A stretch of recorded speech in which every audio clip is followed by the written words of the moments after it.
हमारे channel SCS Mithila को करें सब्सक्राइब और बेल बटन भी दबा दें, जिससे हर खबर पहुंचे सबसे पहले आपके पास। बुधवार की सुबह गुजरात से प्रवासी श्रमिकों को लेकर स्पेशल ट्रेन सीतामढ़ी पहुंची।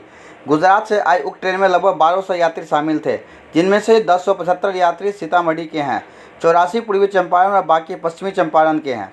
जिला प्रशासन ने सभी लोगों को उनके गंतव्य तक पहुंचाने के लिए 49 बसों की व्यवस्था की है। इस दौरान रेलवे स्टेशन परिसर में सुरक्षा का पुख्ता इंतजाम किया गया था। सीतामढ़ी रेलवे स्टेशन पर पहुंचे लोगों को जिला प्रशासन ने खाना व पानी की बोतल उपलब्ध करवाया। उससे पूर्व उनके सामानों को सैनिटाइज किया गया। वहीं प्रवासी घर पहुंचने पर काफ़ी खुश दिखाई दे रहे थे, तो जिला प्रशासन द्वारा किए गए व्यवस्था की सराहना भी किया गया। जिला प्रशासन ने सभी लोगों को बसों से उनके गंतव्य के लिए भेज दिया है। इस दौरान डीएम अभिलाषा कुमारी शर्मा ने बताया कि आने वाले सभी प्रवासियों की सघन स्क्रीनिंग के साथ सोशल डिस्टेंसिंग बनाकर उन्हें बस से संबंधित क्वारंटाइन कैंप में पहुंचा दिया गया है। सीतामढ़ी रेलवे स्टेशन पर पहुंचे लोगों को जिला प्रशासन ने खाना व पानी की बोतल दी। उनके सामानों को सैनिटाइज भी किया गया। स्टेशन पहुंचे लोगों को बस एक बात का ही शिकायत था कि उनसे टिकट का पैसा ले लिया गया है। मीडिया कर्मियों ने के पूछे जाने पर श्रमिकों ने बताया कि उनसे 715 रुपये लिए गए। इसके अलावा कुछ ने रास्ते में कहीं भी खाना नहीं मिलने की भी शिकायत की। हालांकि लोग घर पहुंचने पर खुश दिखाई दे रहे थे। जिला प्रशासन ने सभी लोगों को बसों से उनके गंतव्य के लिए भेज दिया है। इसको लेकर प्रशासन के अधिकारियों ने व्यापक स्तर पर व्यवस्था की है। डीएम ने बताया कि आने वाले सभी प्रवासियों के सघन स्क्रीनिंग के साथ सोशल डिस्टेंसिंग बनाकर बस से उन्हें संबंधित क्वारंटाइन सेंटर में भेजा जा रहा है।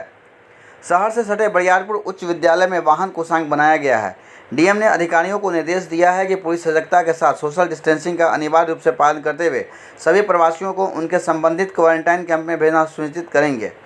जिला प्रशासन ने बताया कि जिले में पंचायत स्तर पर 1224 क्वारंटाइन कैंप बनाए गए हैं। वहीं प्रखंड स्तर पर 73 क्वारंटाइन सेंटर बनाए गए हैं। जिले में 4 राहत आपदा केंद्र एवं 7 सीमा राहत केंद्र बनाए गए। आपको बता दें कि सीतामढ़ी में अब तक कुल 6 कोरोना के मामले सामने आ चुके हैं। इसमें से एक की मौत पटना में इलाज के दौरान हो गई थी। वहीं एक 55 वर्षीय कैंसर पीड़ित महिला कोरोना से ठीक भी हो चुकी हैं। जिले में फिलहाल अभी 4 कोरोना संक्रमण के मामले हैं। इन चारों का इलाज जारी है। हैदराबाद से ट्रेन आई है, प्रवासी मजदूर भाइयों को लेकर आई है।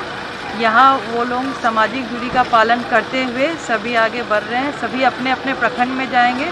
कुछ अन्य जिला के भी हैं जिनकी उनके लिए भी गाड़ी है, वो लोग अपने जिला में जाएंगे। इन सभी को क्वारंटाइन कैंप में रखा जाएगा। इनके लिए सभी व्यवस्था की गई है।